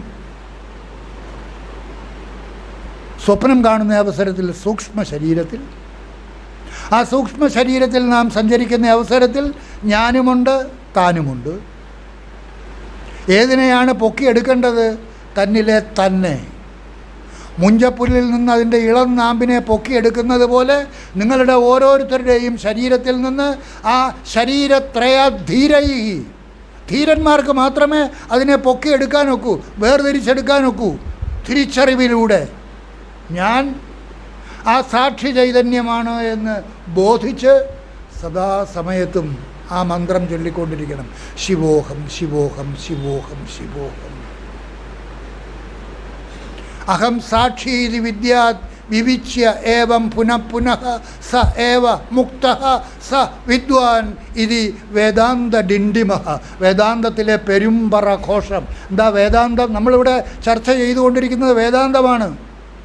വേദത്തിൻ്റെ അന്ത്യഭാഗം, അറിവിൻ്റെ അവസാന ഭാഗം. ഇതിനപ്പുറം മറ്റൊരറിവില്ല. 4 വേദങ്ങളെയും കാച്ചിക്കുറുക്കിയെടുത്ത മഹാവാക്യങ്ങൾ നിങ്ങളിവിടെ പറഞ്ഞു കഴിഞ്ഞു, നമ്മളിവിടെ പറഞ്ഞു കഴിഞ്ഞു. അഹം ബ്രഹ്മാസ്മി, തത്വമസി, അയമാത്മാ ബ്രഹ്മ, അല്ലേ, പ്രജ്ഞാനം ബ്രഹ്മ. 4 മഹാവാക്യങ്ങൾ പറഞ്ഞു. ആ വേദത്തിൻ്റെ ആകെ കാച്ചിക്കുറുക്കിയെടുത്ത സത്ത, അത്രയേ ഉള്ളൂ വേദം. അത് നിങ്ങൾ മനസ്സിലാക്കി കഴിഞ്ഞു. തത്വമസി, സാമവേദം കാച്ചിക്കുറുക്കിയെടുത്ത ആ മഹാവാക്യം തത്വമസി. എന്താ? അത് നീയാകുന്നു. ഇനി വേറെ എന്ത് കേൾക്കണം? വേറെ പഠിക്കണ പോയിരുന്ന് സാമവേദം എടുത്തു വെച്ച് നൂർത്തിരുന്ന് കുത്തിയിരുന്ന് പഠിക്കണോ? വേണ്ട. തത്വമസി എന്താണെന്ന് ശരിക്കും നിങ്ങൾക്ക് മനസ്സിലാകുന്നുണ്ടോ? തത്, എൻ്റെ ഉള്ളിലിരിക്കുന്ന അതാണ് എൻ്റെ യഥാർത്ഥ സ്വരൂപം, അതാണ് എന്നിലെ താൻ, തൻ്റെ യഥാർത്ഥ സ്വരൂപം. തീർന്നു, തത്വമസി തീർന്നു. അത് മനസ്സിലാക്കി കഴിഞ്ഞാൽ എന്താ പറയുന്നത്? അഹം ബ്രഹ്മാസ്മി. അല്ലെങ്കിൽ അയം ആത്മാ ബ്രഹ്മ.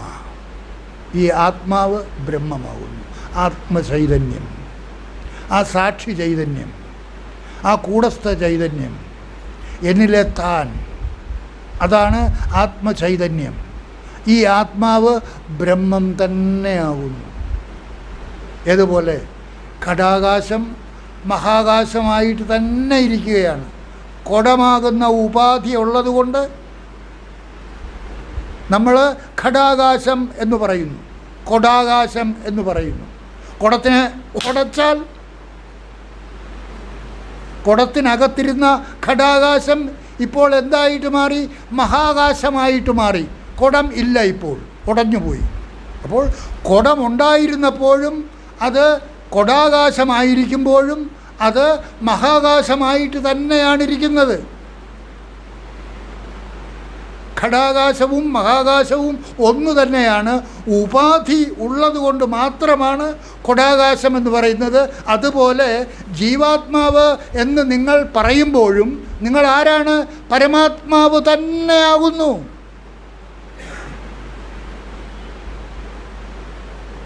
ജീവാത്മാവ് എന്ന് പറയുന്ന അവസരത്തിൽ നിങ്ങൾ പരമാത്മാവ് തന്നെയാകുന്നു. എന്തുകൊണ്ടാണ് ജീവാത്മാവ് എന്ന് പറയുന്നത്? ശരീരമാകുന്ന ഉപാധി ഉള്ളതുകൊണ്ട്. ആ ഉപാധിരഹിതാവസ്ഥയിൽ നിങ്ങളെ ഒന്ന് ഭാവന ചെയ്ത് നോക്കിയേ. കുടമുടഞ്ഞപ്പോൾ കുടത്തിനകത്തിരുന്ന ആകാശം ഏതു പ്രകാരമാണോ മഹാകാശമായി മാറിയത്, അതുപോലെ ശരീരഭാവത്തിൽ നിന്ന്, ശരീരഭാവനയിൽ നിന്ന് നമ്മളെ ഒന്ന് വിടർത്തിയാൽ ഈ ശരീരമല്ല ഞാൻ, ഈ ശരീരത്തിനകത്തിരിക്കുന്ന ആ അശരീരി, ശരീരമില്ലാത്ത വസ്തു,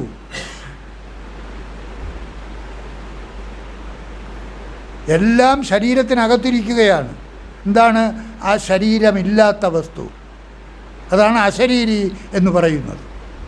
അതുകൊണ്ട് ഈ ശരീരത്തിലിരിക്കുമ്പോൾ മാത്രമേ നമുക്കതിനെ പ്രാപിക്കാൻ സാധിക്കൂ. അതുകൊണ്ട് ഈ ശരീരത്തിനകത്ത് ജീവിക്കാൻ അവസരം കിട്ടിയിരിക്കുന്ന ഈ സന്ദർഭം സുവർണാവസരമാണ്.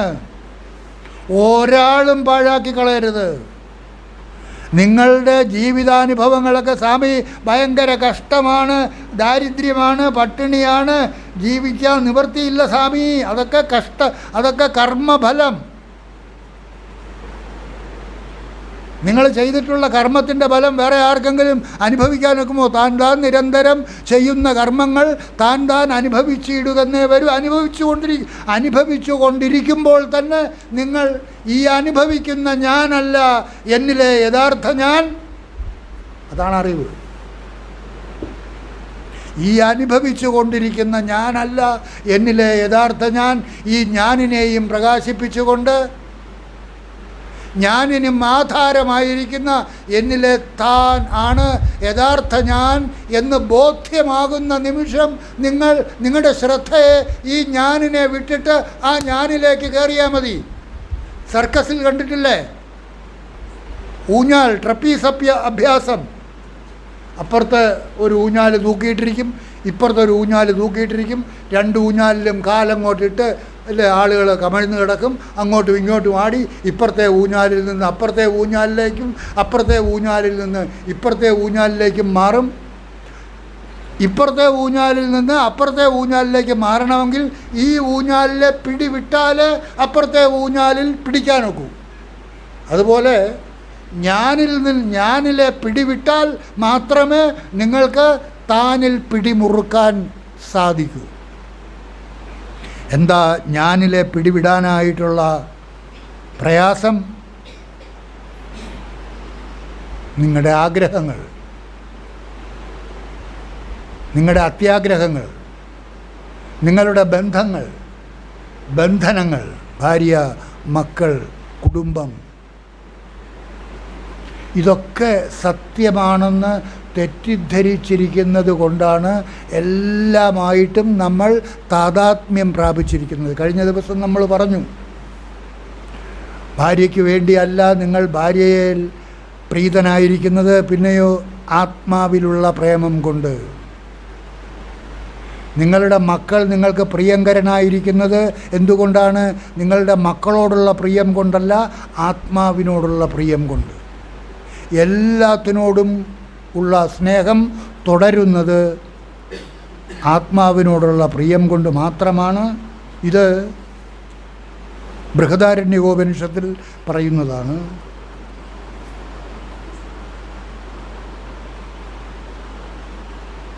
നവാരേ സർവസ്യ കാമായ സർവം പ്രിയം ഭവതി, ആത്മനസ്തു കാമായ സർവം പ്രിയം ഭവതി. ഈ സർവവും നിങ്ങൾക്ക് പ്രിയങ്കരമായിരിക്കുന്നത് അവയോടുള്ള ഇഷ്ടം കൊണ്ടല്ല, പിന്നെയോ ആത്മാവിനോടുള്ള ഇഷ്ടം കൊണ്ടാണ്.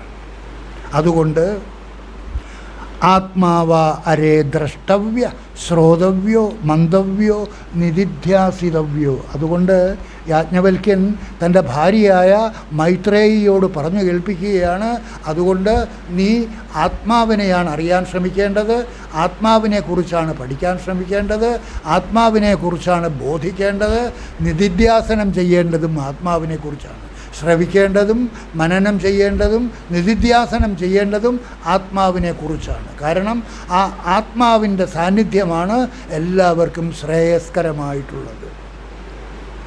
അതുകൊണ്ട് എന്തെല്ലാം കാര്യങ്ങളിലാണോ നിങ്ങൾക്ക് പ്രിയങ്കരമായിട്ടിരിക്കുന്നത് എന്ന് കരുതുന്നത്, അതൊന്നും ശാശ്വതമല്ല, സത്യമല്ല. ഞാൻ കഴിഞ്ഞ ദിവസം വിദേശത്ത് നിന്ന് വന്ന ഒരാളിൻ്റെ കാര്യം പറഞ്ഞില്ലേ. വിദേശത്ത് ജോലിക്ക് പോയി, ഭാര്യ ഇവിടെ, വിദേശത്തെ ഭർത്താവ്, അയാൾ മാസം തോറും ശമ്പളം അയച്ചു കൊണ്ടിരുന്നു. വീട്ടിൽ ഭാര്യയ്ക്ക് അയച്ചു കൊണ്ടേയിരുന്നു. ഭാര്യ വീട്, കാറ് എല്ലാം സ്വന്തമാക്കി. ഭർത്താവ് വിദേശത്താണ്. വിദേശത്ത് ജോലി ചെയ്തുകൊണ്ടിരുന്നപ്പം ഭാര്യയ്ക്ക് ഇവിടെ ഒരു കൂട്ടുകാരനുമായി. കൂട്ടുകാരനോടൊപ്പം ആ സ്ത്രീ എല്ലാം എല്ലാം ഒരുക്കിയെടുത്തു. ഒരു 10-15 വർഷം കഴിഞ്ഞ് വീട്ടിൽ യഥാർത്ഥ ഭർത്താവ് വന്നപ്പോൾ ഇയാൾക്ക് അവിടെ സ്ഥാനമില്ല. സർവ്വ അക്കൗണ്ടുകളും ഭാര്യയുടെ പേരിൽ, ഭാര്യയുടെ പേരിലുള്ളത് ഭാര്യയുടെ കൂട്ടുകാരൻ്റെ പേരിൽ. അവർ രണ്ടുപേരും കൂടെ താമസിക്കുന്നു, ഇയാളെ പുറത്താക്കി. ഇതാണ് ബന്ധം. ഞങ്ങളുടെ അങ്ങനെ അല്ല സ്വാമി.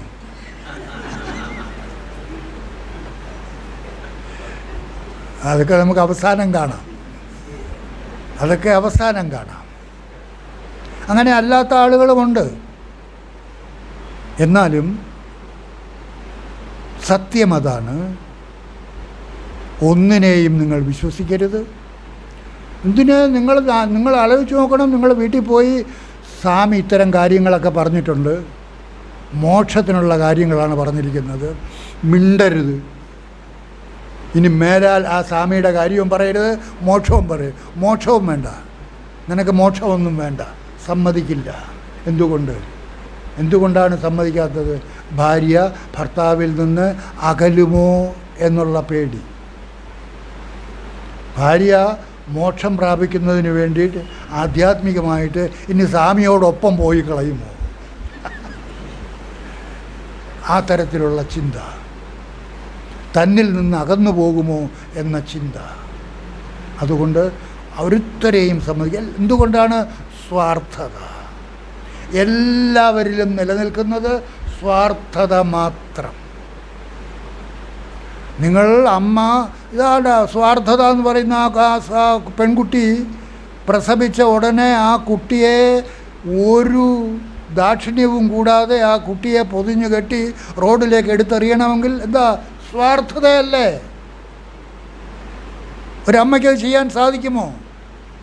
സ്വാർത്ഥത. പൊക്കിൾക്കുടി പോലും മുറിഞ്ഞിട്ടില്ല. സ്വാർത്ഥത. എല്ലാവരെയും ഭരിക്കുന്നത് സ്വാർത്ഥതയാണ്. അതുകൊണ്ട് നിങ്ങളുടെ ജീവിതത്തിൽ ഒരു കുറവും വരുത്താതെ, ഭർത്താവിൻ്റെയും കുടുംബത്തിൻ്റെയും കാര്യങ്ങളിൽ ഒരു കുറവും വരുത്താതെ, എല്ലാം ഇപ്പോൾ ചെയ്യുന്നതിനേക്കാൾ കൂടുതൽ പ്രീതികരമായ രീതിയിൽ അവരെ പ്രീതിപ്പെടുത്തിക്കൊണ്ട് നിങ്ങളുടെ ഉള്ളിൻ്റെ ഉള്ളിൽ ഈ മന്ത്രം സദാ മുഴങ്ങട്ടെ. ശിവോഹം ശിവോഹം ശിവോഹം. അവസാന കാലത്ത് നിങ്ങൾക്ക് ഇതും മാത്രമായിരിക്കും ധനം, മറ്റൊന്നും കാണില്ല. ഇത് നിരന്തരമായിട്ട് ആരാണോ ചൊല്ലിക്കൊണ്ടിരിക്കുന്നത് അത് മഹാധനമായിട്ട് മാറും. നിങ്ങളുടെ ബാങ്കിലെ അക്കൗണ്ട് പോലെയൊന്നുമല്ല, ഇതിനൊരു ചെലവുമില്ല. സദാ ശിവോഹം ശിവോഹം ശിവോഹം. ഈ ഊണിലും ഉറക്കത്തിലും ആ മന്ത്രം സദാ ചൊല്ലിക്കൊണ്ടിരിക്കണം. ആ രാമതീർത്ഥരുടെ കാര്യം ഞാൻ പറഞ്ഞില്ലേ, രാമതീർത്ഥരാണോ സ്വാമി രാമയാണോ? സ്വാമി രാമയാണെന്ന് തോന്നുന്നു. ആ മുറിക്കകത്ത് പൂരൺ സിംഗ് മുറിക്കകത്തേക്ക് വരുന്ന സമയത്ത് ആ മുറിയിൽ രാമമന്ത്രം മുഴങ്ങുന്നുണ്ടായിരുന്നു. ആ രാമമന്ത്രം മുഴങ്ങുന്നത് എവിടെയാണെന്ന് നോക്കിയപ്പോൾ സ്വാമി രാമ കിടന്നുറങ്ങുകയാണ്. അദ്ദേഹത്തിൻ്റെ കൂട്ടുകാരനാണ് പൂരൺ സിംഗ്. മുറിക്കകത്ത് കയറി നോക്കിയപ്പോൾ അവിടെ ആരുമില്ല. വേറെ മുറിയിലായിരിക്കും എന്ന് പറഞ്ഞ് മറ്റുള്ള മുറികളിലെല്ലാം ചെന്ന് നോക്കി, അവിടെ എങ്ങും ആരുമില്ല. അപ്പോഴും മന്ത്രം മുഴങ്ങുന്നുണ്ട്. വീണ്ടും ഇദ്ദേഹത്തിൻ്റെ മുറിക്കകത്ത് കയറി ഇദ്ദേഹത്തിൻ്റെ ശരീരത്തിനടുത്തേക്ക് വരുമ്പോൾ അടുത്ത് മുഴങ്ങുന്നതായിട്ട് തോന്നി. ശരീരത്തിൽ നിന്ന് ആ മന്ത്രം മുഴങ്ങുന്നതായിട്ട് അദ്ദേഹത്തിന് തോന്നി. ശരീരത്തിൽ കാതു വെച്ച് നോക്കിയപ്പോൾ ആ ശരീരത്തിൽ നിന്ന് മുഴങ്ങുന്നതാണ്. മന്ത്രസിദ്ധി വരുത്തിയിരിക്കുന്നു. സദാ രാമമന്ത്രം ജപിച്ച് ജപിച്ച് അജപമന്ത്രമായിട്ട് മാറിയിരിക്കുകയാണ്. അതുപോലെ നിങ്ങൾ ഓരോരുത്തരും ഈ ശിവോഹം മന്ത്രം അജപമന്ത്രമായിട്ട് ചൊല്ലാതിരിക്കുമ്പോൾ പോലും നിങ്ങളുടെ ഉള്ളം ആ മന്ത്രം ചൊല്ലത്തക്കവണ്ണമുള്ള ഒരു നിലയിലേക്ക് നിങ്ങളെ ഉദ്ധരിപ്പിക്കണം. അതാണ് ആത്മസാക്ഷാത്കാരത്തിലേക്ക് ഉയരാനുള്ള ഏക മാർഗം. ആത്മസാക്ഷാത്കാരം എന്ന് പറഞ്ഞാൽ എന്താണ്? ഇനി ജനിക്കാതിരിക്കുന്നതിനുള്ള മാർഗം, മരിക്കാതിരിക്കുന്നതിനുള്ള മാർഗം. ആ അജപാമന്ത്രമായിട്ട് നിങ്ങൾ ഈ താതാത്മ്യം പ്രാപിച്ചു കഴിഞ്ഞാൽ പിന്നെ നിങ്ങൾ മരിക്കുന്നില്ല എന്ന് പറഞ്ഞാൽ എന്താ അർത്ഥം? ജീവിച്ചിരിക്കുമ്പോൾ തന്നെ നിങ്ങളിലെ താനുമായിട്ട് യോജിച്ചു കഴിഞ്ഞു. ആ നിങ്ങളിലെ താൻ മരണമില്ലാത്ത അമൃതസ്വരൂപം. അതാണ് ആ മന്ത്രം പറയുന്നത്. യഥാ നദ്യഃ സ്യന്തമാനാഹ അല്ലെ സമുദ്രേ അസ്തം ഗച്ഛന്തി എന്ന് പറയുന്ന ആ മന്ത്രം. നാമരൂപേ വിഹായ തഥാ വിദ്വാൻ നാമരൂപാത് വിമുക്തഃ പരാത്പരം ദിവ്യമുപൈതി. ആ പരാത്പരം ദിവ്യമായ സ്വരൂപം തന്നിലെ താൻ, അത് നിങ്ങളുടെ ഓരോരുത്തരുടെയും ഉള്ളിലിരിക്കുന്നു. അതിനെ പ്രാപിക്കാനുള്ള മാർഗമാണ് ഇതുവരെ പറഞ്ഞത്. നിങ്ങളത് ശ്രദ്ധാപൂർവം കേട്ട് നിങ്ങളിൽ നടപ്പിൽ വരുത്തുകയാണെങ്കിൽ മോക്ഷം ഉറപ്പ്. ഓ